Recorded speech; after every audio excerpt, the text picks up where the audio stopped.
The latest version of the Bikeflights Bike Box Large is optimized for shipping larger-sized bikes and triathlon bikes. It easily assembles to a size of 64 by 14 by 32 inches. It's designed so that you don't have to remove your rear wheel and rear derailleur.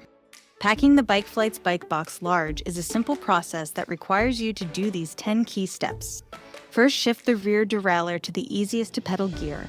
Next, remove the pedals. Remove the front wheel. This is a great time to remove the rotor as well.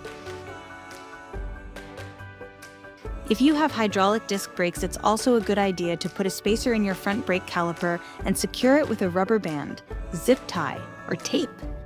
Replace your front wheel with our cardboard fork block and patented dropout spacer, which is sized to fit 9 different axle widths. Mark your seat height with electrical tape or a permanent marker before lowering or removing it. Mark the edges of the handlebar and aero bar clamps with a permanent marker for easy setup after your shipment. Place your bike inside the box, making sure your rear wheel slides into the rear wheel slot. You may need to adjust the position of your handlebars to prevent them from coming in contact with the side of the box.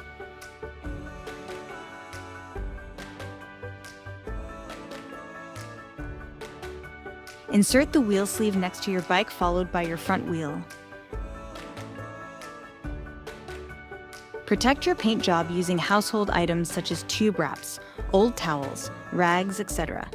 Utilize the perforated holes and included bungees to secure your rear wheel, front wheel, and other parts to prevent movement inside the box.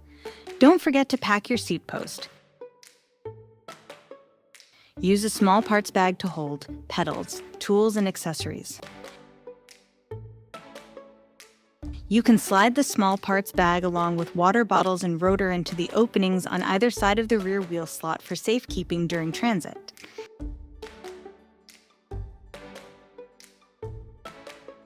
Once your Bikeflights Bike Box Large is packed, use bikeflights.com to ship your bike with confidence. Check out our videos on how different styles of bikes can be packed in the latest version of the Bike Box Large. We ship. You ride.